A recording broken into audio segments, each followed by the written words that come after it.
Ruslan.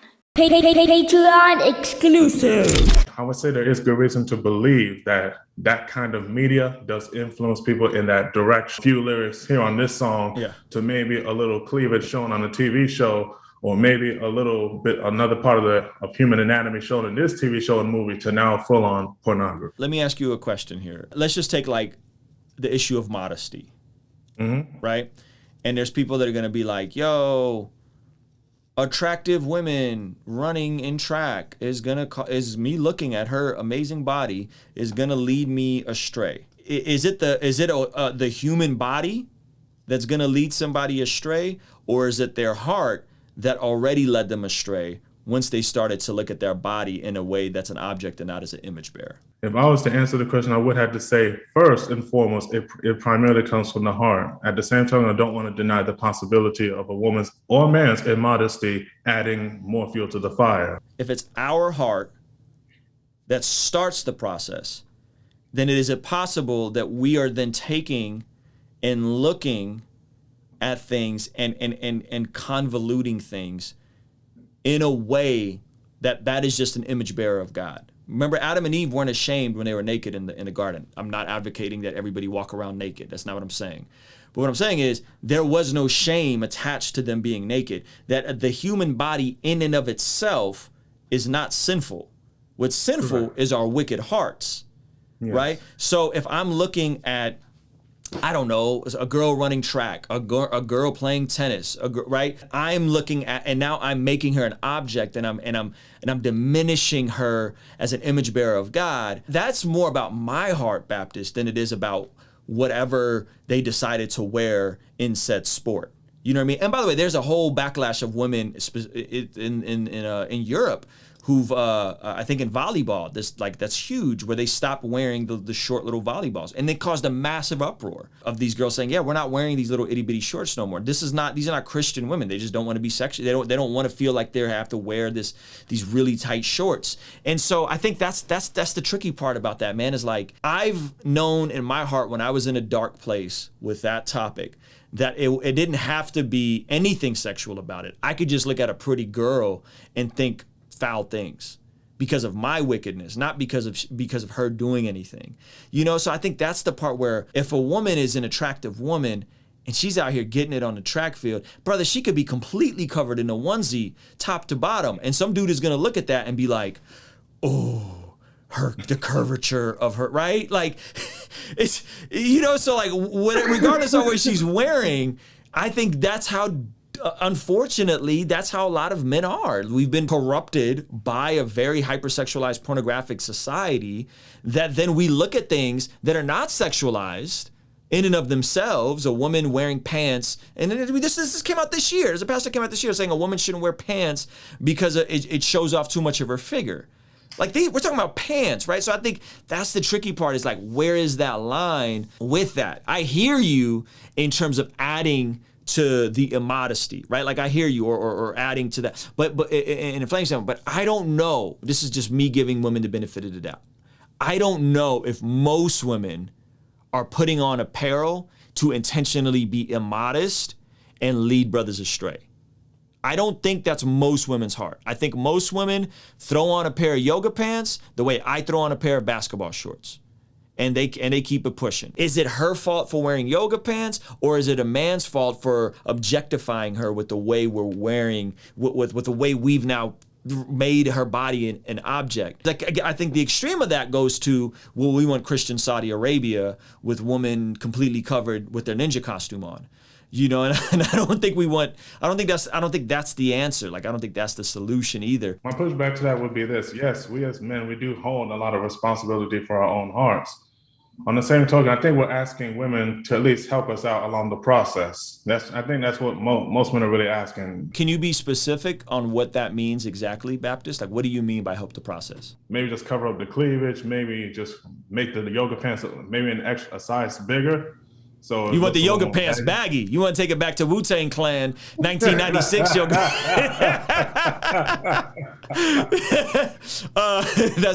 What else? Give me another example of like what is reasonable. What do you think is like a reasonable balance there?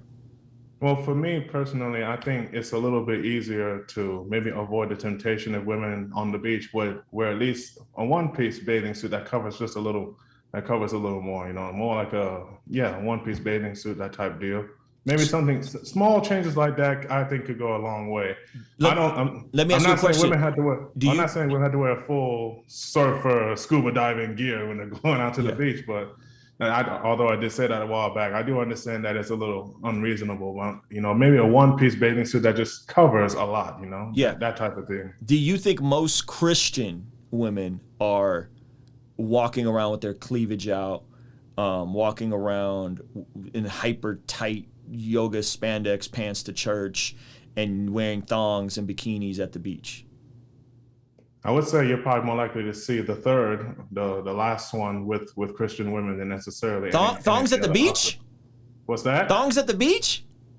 Not necessarily thongs, but definitely two-piece bathing suit that are questionably that fit questionably in my opinion. I'm in San Diego, man, and we go to the beach a lot, and I can tell you that the sisters that we go to the beach with dress completely different than the other girls at the beach, and it might just be a South Florida thing for me. That could be it. No, that could be it. That could be it. That culturally could be different.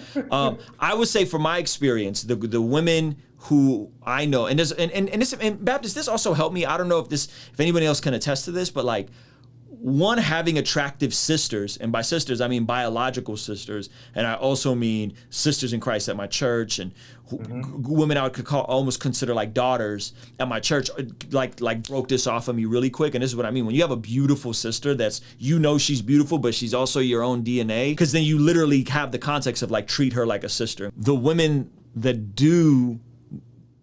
are a part of our community, they don't just walk around with a sports bra and spandex pants with their tummy showing and everything out, cleavage out. That's not normative here. Most women, if they're wearing yoga pants, around me, have a t-shirt over their yoga pants. You know what I mean? They have they're still covered up. Most women that I know aren't wearing thongs and bikinis to the beach. Christian women, they're not. There's still this like pushback, and it's like, well, brother, maybe you just shouldn't go to the beach. Not you specifically, but like, maybe if the beach is a stumbling block for you, maybe you just shouldn't go to the beach. Taking that responsibility to say, my sexuality and my eyes and my heart is my responsibility.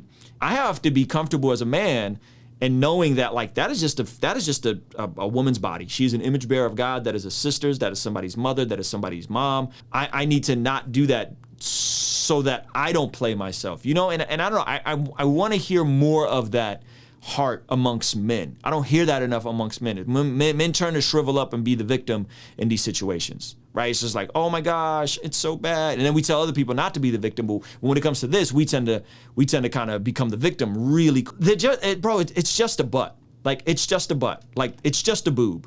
You know what I'm saying? Like, milk comes out of that boob and babies eat from the boob. Like, it's just a body part. I don't know, man. I think it's so much more of our hypersexualized culture that has convoluted these things and less of like women being immodest. Like, most Christian women aren't at the beach in a bikini. Like, I like with a thong on. Let me go to Lizzie. I hear where Baptist was coming from with how how he's feeling, but I watched some of your videos on purity culture, and I'm like, I never thought of purity culture like it's putting all the pressure on the women. Like, men are tending to put the pressure on the women.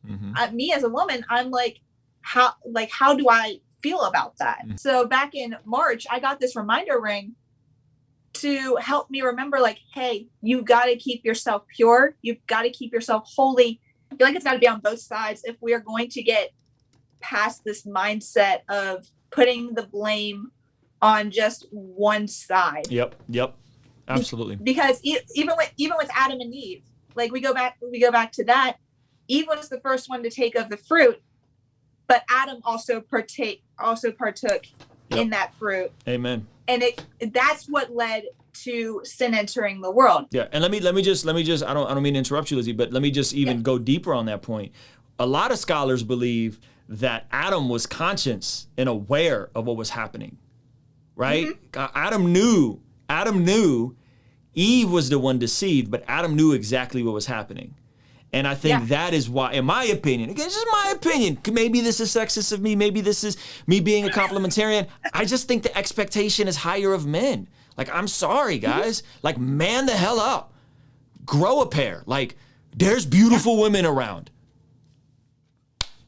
Sorry, like there's an attractive, you're going to cross paths with an attractive woman and she might even have some cleavage out. What are you gonna do about it? This is why we put together the Master My Habits free course that we're doing for people who are struggling with these things, right? Freedom Forming Habits, mastermyhabits.com. It's a free course. It's in the description of this below.